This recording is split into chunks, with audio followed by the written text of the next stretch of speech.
Assalomu alaykum, hurmatli tomoshabinlar. Bugun men pensiya masalasida juda muhim ogohlantirish bermoqchiman.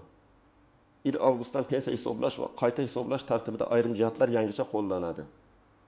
Bu esa hozir pensiya olayotganlarga ham, yaqin oylar yoki yillarda pensiyaga chiqmoqchi bo'lganlarga ham bevosita ta'sir qilishi mumkin. Eng katta xavf shundaki, odam o'zining ish staji bor deb yuradi. Maoshi hisobga olinadi deb o'ylaydi. Lekin hujjatlarda xatolik bo'lsa yoki elektron bazada ma'lumot to'liq bo'lmasa, pensiya kutilgandan kam chiqishi mumkin. Shuning uchun men bu videoda masalani oddiy tilda, misollar bilan tushuntiraman. Oldin qanday edi, endi nimaga e'tibor berish kerak? Kimlar xavotir olish kerak? Kimlar esa xotirjam bo'lishi mumkin? Iltimos, hoziroq kanalga obuna bo'ling, videoga like bosing. Chunki bunday ma'lumotni bir kun kech bilish ham odamga pul yo'qotishiga sabab bo'lishi mumkin. Men avvalo asosiy masalani tushuntirib olay. Pensiya shunchaki yoshga qarab beriladigan pul emas. Pensiya miqdori bir nechta omilga bog'liq. Odamning umumiy ish staji, rasmiy ishlagan davrlari, oylik ish haqi, sug'urta badallari yoki tegishli to'lovlar, ayrim imtiyozli davrlar. Shuningdek, hujjatlarning to'g'ri rasmiylashtirilganiga bog'liq. Ko'pchilik men 30 yil ishlaganman, demak pensiyam yaxshi bo'ladi deb o'ylaydi. Lekin men amaliyotda ko'p ko'rganman. Odam 30 yil ishlagan bo'ladi. Ammo hujjatda 20 yil tasdiqlanadi. Natijada pensiya ancha past chiqadi. Oldingi tartibda ko'p narsa qog'oz hujjatlarga tayanardi. Mehnat daftarchasi bor, korxona arxividan ma'lumotnoma olinadi, ish haqi haqida spravka keltiriladi. Keyin pensiya jamg'armasi shu hujjatlar asosida hisob-kitob qiladi. Bunda hammasi hujjatga bog'liq bo'lgan. Hujjat bo'lsa hisobga olinadi. Hujjat bo'lmasa odamning og'zaki gapi, guvohlarning aytgani yoki hamma biladi-ku men ishlaganimni degan gapning o'zi yetarli bo'lmaydi. Endi esa asosiy urg'u elektron ma'lumotlar, rasmiy bazalar, soliq va bandlik tizimlaridagi yozuvlarga ko'proq qaratilmoqda. Bu nimani anglatadi? Agar sizning ishlagan davringiz, oyligingiz, soliq to'lovlaringiz yoki mehnat shartnomangiz elektron tizimlarda to'g'ri aks etgan bo'lsa, pensiyani hisoblash osonlashadi. Lekin ma'lumotlarda uzilish bo'lsa, ish beruvchi vaqtida kiritmagan bo'lsa, familiya yoki pasport ma'lumotida xatolik bo'lsa, ish staji ko'rinmay qolishi mumkin. Men buni oddiy misol bilan tushuntiraman. Masalan, fuqaro 1995 yildan 2010 yilgacha zavodda ishlagan. Mehnat daftarchasida yozuv bor, lekin korxona keyinchalik yopilgan. Arxivdagi hujjatlar esa to'liq saqlanmagan. Agar ish haqi bo'yicha ma'lumot topilmasa, pensiya hisobida o'sha davr to'liq yoki kerakli darajada inobatga olinmasligi mumkin. Yana bir fuqaro 2015 yildan 2024 yilgacha xususiy firmada ishlagan, lekin firma uni rasmiy emas, kelishuv asosida ishlatgan. Odam har kuni ishga borgan, oylik olgan, lekin mehnat shartnomasi bo'lmagan, soliq to'lanmagan. Pensiya hisobida esa bunday davrni isbotlash juda qiyin bo'ladi. 1 avgustda eng asosiy e'tibor shunga qaratiladi. Pensiya hisobida faqat tasdiqlangan ma'lumotlar muhim bo'ladi. Men buni qo'rqitish uchun aytmayapman. Aksincha, hozir harakat qilishingiz uchun aytyapman. Chunki pensiya tizimida keyin ko'ramiz degan yondashuv juda xavfli. Pensiyaga hujjat topshirganingizda xatolik chiqsa, uni tuzatish uchun haftalar, ba'zan oylar ketadi. Yangicha yondashuvda odamning mehnat faoliyati elektron tarzda tekshiriladi. Yagona milliy mehnat tizimidagi ma'lumotlar, soliq organlaridagi ish haqi va daromad haqidagi yozuvlar, ish beruvchi tomonidan kiritilgan mehnat shartnomalari, arxiv ma'lumotlari bir-biri bilan solishtiriladi. Agar hammasi mos bo'lsa, muammo yo'q. Agar mos kelmasa, masalan, mehnat daftarchasida ishlagan deb yozilgan, lekin elektron bazada yo'q bo'lsa, qo'shimcha tasdiq talab qilinadi. Bu o'zgarishning yaxshi tomoni ham bor. Oldin ko'p odamlar har xil idoralarga borib, qog'oz yig'ib navbat kutib, spravka so'rab ovora bo'lardi. Elektron ma'lumotlar to'g'ri bo'lsa, jarayon tezlashadi. Lekin yomon tomoni shuki, ma'lumot noto'g'ri bo'lsa yoki umuman kiritilmagan bo'lsa, odam o'z huquqini isbotlashga majbur bo'ladi. Ayniqsa, eski korxonalarda ishlaganlar, chekka hududlarda mehnat qilganlar, xususiy sektorda rasmiylashtirilmasdan ishlaganlar, bir necha marta familiyasini o'zgartirgan ayollar, hujjatlari yo'qolgan fuqarolar juda ehtiyot bo'lishi kerak. Men birinchi navbatda pensiya yoshiga yaqinlashayotgan fuqarolarga murojaat qilaman. Erkaklar va ayollar pensiyaga chiqishdan kamida 1 yil oldin hujjatlarini tekshirtirib qo'yishi kerak. Vaqti kelganda boraman demang. Chunki aynan vaqt kelganda muammo chiqsa, pensiya tayinlanishi kechikadi yoki miqdori kam hisoblanadi. Ikkinchi xavfli guruh bu uzoq yillar davomida turli joylarda ishlaganlar. Masalan, odam 1982 yilda kolxozda ishlagan. Keyin 1994 yilda zavodga o'tgan. 2002 yilda kichik korxonada ishlagan. 2010 yildan keyin yakka tartibdagi tadbirkor yo'lida mehnat qilgan. Bunday holatda har bir davr alohida tekshiriladi. Bitta davr bo'yicha hujjat yetishmasa, umumiy staj kamayib ketadi. Uchinchi guruh rasmiy ish haqi past ko'rsatilgan odamlar. Ko'pchilikka ish beruvchi oylikning bir qismini kartaga, bir qismini qo'lga beramiz degan. Odam uchun o'sha paytda farqi yo'qdek tuyulgan. Lekin pensiya hisobida aynan rasmiy ko'rsatilgan oylik muhim. Masalan, siz haqiqatda oyiga 4 million so'm olgan bo'lsangiz, lekin hujjatda 1 million 200 ming so'm ko'rsatilgan bo'lsa, pensiya hisobida 4 million emas. Rasmiy 20 million 200 ming so'm asos bo'ladi. Bu kelajakda pensiya miqdoriga sezilarli ta'sir qiladi. 4-guruh bu chet elda ishlaganlar. Agar fuqaro bir necha yil Rossiya, Qozog'iston, Turkiya yoki boshqa davlatda ishlagan bo'lsa, o'sha davr pensiya hisobiga avtomatik qo'shiladi deb o'ylamasligi kerak. Bu masala davlatlar o'rtasidagi kelishuvlar, rasmiy ish shartnomalari va tasdiqlovchi hujjatlarga bog'liq. Agar chet eldagi ish norasmiy bo'lgan bo'lsa, uni pensiya stajiga qo'shish qiyin bo'lishi mumkin. 5-guruh bu bolalar parvarishi, harbiy xizmat, o'qish, nogironligi bo'lgan farzandni parvarish qilish kabi davrlarni hisobga oldirmoqchi bo'lganlar. Bunday davrlarning ham o'z shartlari bor. Har bir davr avtomatik tarzda to'liq qo'shilavermaydi.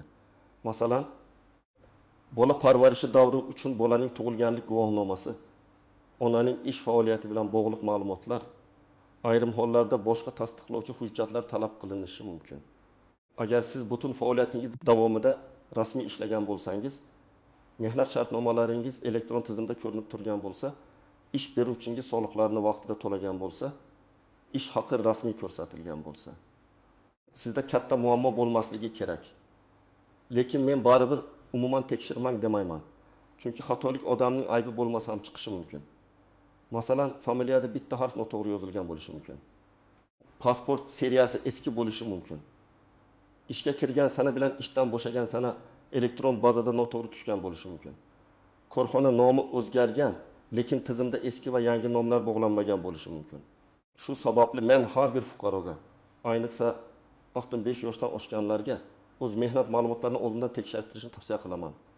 Endi men bir nechta hayotiy vaziyatni ko'rib chiqaman. Birinchi misol. Saodat opa 8 yoshga yaqinlashgan, 27 yil ishlaganman deb hisoblaydi. U maktabda, keyin bog'chada, keyin xususiy o'quv markazida ishlagan. Maktab va bog'chadagi davrlar hujjatda bor. Lekin xususiy o'quv markazi uni 3 yil davomida rasmiylashtirmagan. Saodat opa o'sha 3 yilni stajga qo'shiladi deb o'ylagan. Pensiya hisobida esa faqat rasmiy tasdiqlangan davrlar ko'rinadi. Natijada 27 yil emas, 24 yil staj chiqishi mumkin. Bu pensiya miqdoriga ta'sir qiladi. Ikkinchi misol, Akmal aka 35 yil ishlagan, lekin 1910 yillardagi ish haqi bo'yicha arxiv ma'lumotlari topilmayapti. Mehnat daftarchasida ish joyi bor, lekin oylik ma'lumoti yo'q. Bunday holatda pensiya tayinlashda mavjud qonuniy tartib asosida boshqa davrlar yoki tasdiqlangan ma'lumotlar olinadi. Agar Akmal aka oldindan arxivga murojaat qilib, ish haqi haqida ma'lumotnoma olganida, pensiyasi yuqoriroq chiqishi mumkin edi. Mana shu sababli hujjatni oldindan yig'ish juda muhim. 3-misol, Dilshod 10 yil yakka tartibdagi tadbirkor bo'lgan. U men patent to'laganman, demak hammasi joyida deb o'ylaydi. Lekin tadbirkorlik davri pensiya hisobiga qo'shilishi uchun tegishli to'lovlar, ro'yxatdan o'tgan davrlar va faoliyat hujjatlari mos bo'lishi kerak. Agar ayrim yillarda to'lov bo'lmagan yoki faoliyat vaqtincha to'xtatilgan bo'lsa, o'sha davrlar to'liq hisoblanmasligi mumkin. 4-misol, Gulnoza opa turmushga chiqqandan keyin familiyasini o'zgartirgan. Eski mehnat daftarchasida qizlik familiyasi, pasportda esa yangi familiya. Agar nikoh guvohnomasi yoki familiya o'zgarishini tasdiqlovchi hujjat bo'lmasa, eski davrlarni bog'lashda muammo chiqishi mumkin. Bu juda oddiy, lekin ko'p uchraydigan holat. Men shuning uchun ayollarga alohida tavsiya qilaman. Nikoh guvohnomasi, ajrim bo'lsa ajrim hujjati, familiya o'zgargan bo'lsa tegishli ma'lumotnomani saqlab qo'ying. 5-misol, Rustam aka 8 yil chet elda ishlagan. U pul topgan, oilasini boqqan, lekin rasmiy shartnoma qilmagan. Endi pensiyaga chiqishda o'sha 8 yil stajga qo'shiladi deb kutmoqda. Afsuski, norasmiy ishni tasdiqlash juda qiyin. Agar ish beruvchi bilan shartnoma, sug'urta to'lovlari, soliq hujjatlari yoki davlatlararo tan olinadigan ma'lumotlar bo'lmasa, bu davr pensiya hisobida muammo bo'ladi. Shuning uchun chet elda ishlayotganlarga ham bugundan hujjatni rasmiy qilishni maslahat beraman. Men pensiya hisobida 3 ta narsani alohida ajrataman. Staj, ish haqi va hujjatning ishonchliligi. Staj ko'p bo'lsa bu yaxshi. Lekin stajning har bir yili tasdiqlangan bo'lishi kerak. Ish haqi yuqori bo'lsa, bu ham yaxshi. Lekin ish haqi rasmiy ko'rsatilgan bo'lishi kerak. Hujjat bor bo'lsa, bu ham yetarli emas. Hujjatdagi ma'lumotlar bir-biriga mos bo'lishi kerak. Masalan, mehnat daftarchasida 2000 yil 5 marta ishga kirgan deb yozilgan, lekin buyruq nusxasida 2000 yil 15 mart ko'rsatilgan bo'lsa, bu katta muammo bo'lmasligi mumkin, lekin izoh talab qilinadi. Agar ishdan bo'shagan sana umuman yozilmagan bo'lsa, bu jiddiyroq masala. Agar korxona muhri tushunarsiz bo'lsa, yozuv o'chib ketgan bo'lsa, sahifa yirtilgan bo'lsa, qo'shimcha tasdiq kerak bo'ladi.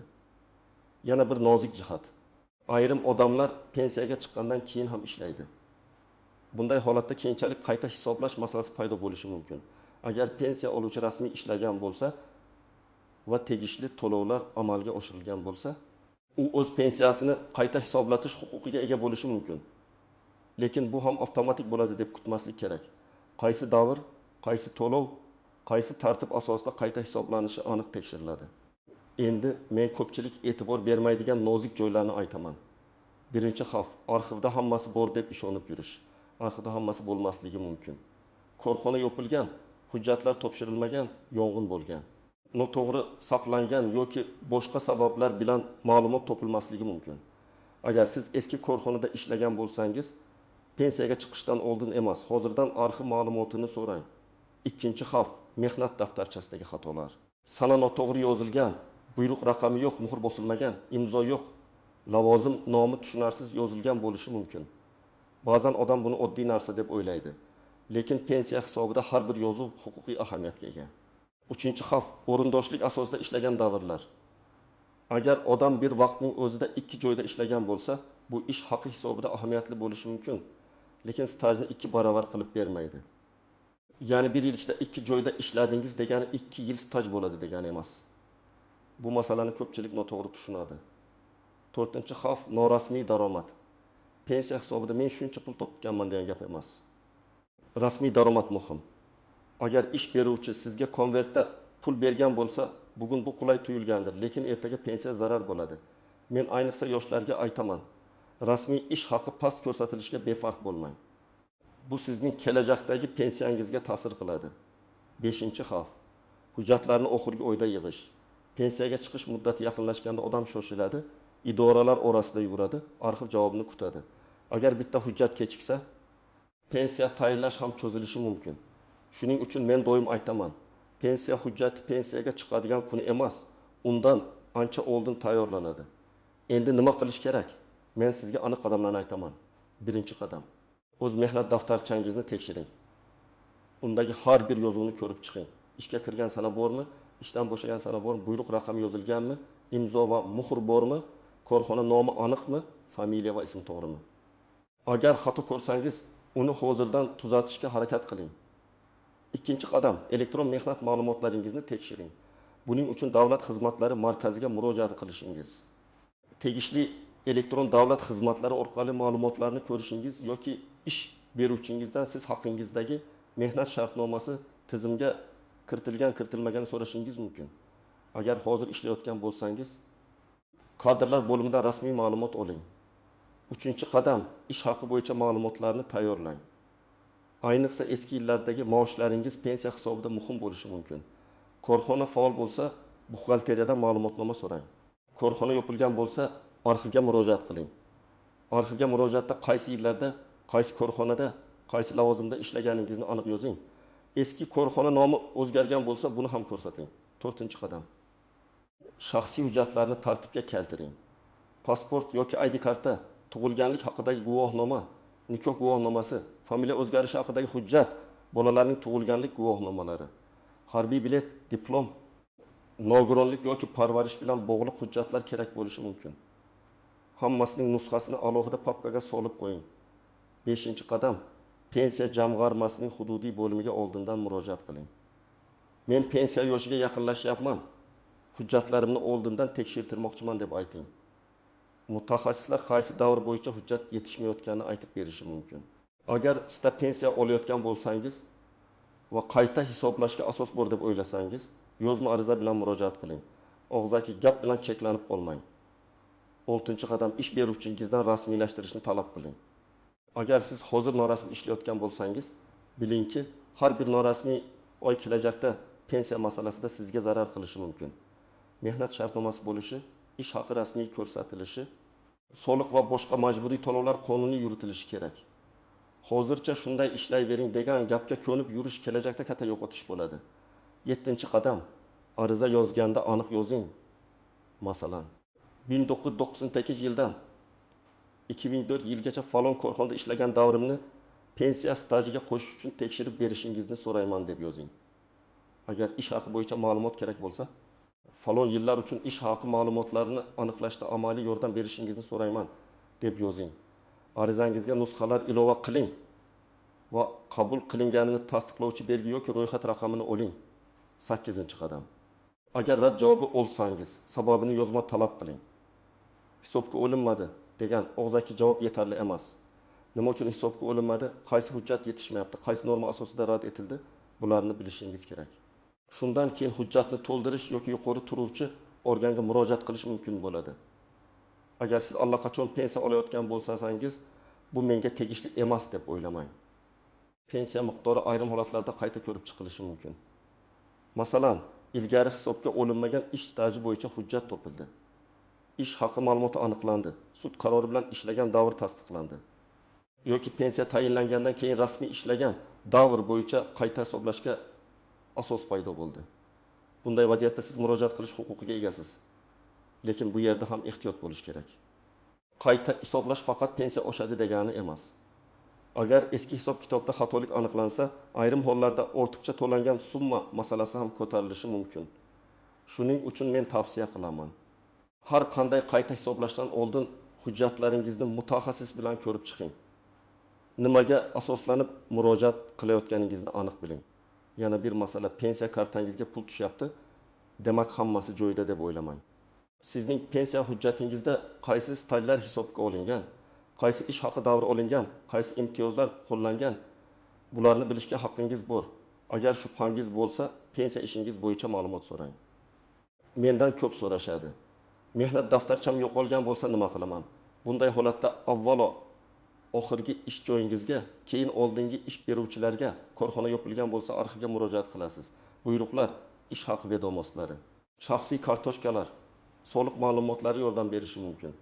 Agar hujjatlar umuman topilmasa, ayrim holatlarda sud orqali faktni aniqlash masalasi ko'riladi. Lekin bu oson yo'l emas va dalil talab qiladi. Yana so'rashadi. Men uyda bola boqqanman, bu stajga kiradimi? Bola parvarishi bilan bog'liq davrlar qonunda belgilangan shartlar asosida hisobga olinishi mumkin. Lekin buning uchun bolaning hujjatlari, onaning yoki otaning parvarish davrini tasdiqlovchi ma'lumotlar va boshqa zarur hujjatlar bo'lishi kerak. Har bir holat alohida ko'riladi. Yana bir savol. Men hozir ham ishlayapman. Pensiyam oshadimi? Agar siz pensiya olgan holda rasmiy ishlayotgan bo'lsangiz, tegishli davr va to'lovlar bo'yicha qayta hisoblash imkoniyati bo'lishi mumkin. Lekin buning tartibi aniq qoidalarga bog'liq. Shuning uchun hududiy pensiya jamg'armasiga yozma murojaat qilib, o'zingizning holatingiz bo'yicha javob oling.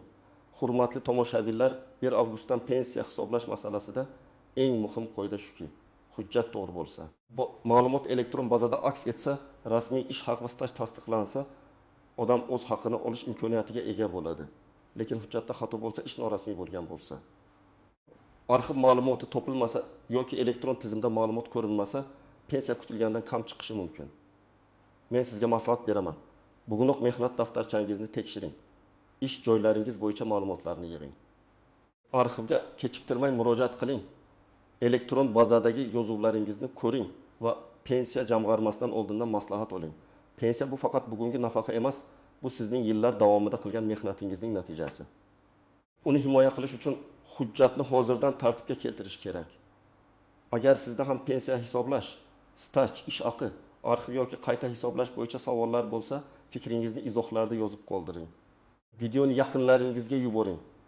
Ayniqsa pensiya yoshiga yaqin ota-onangiz, qarindoshlaringiz va tanishlaringiz ko'rsin. Kanalga obuna bo'ling, like bosing. Chunki men bunday muhim ijtimoiy va huquqiy masalalarni oddiy tilda tushuntirib boraman.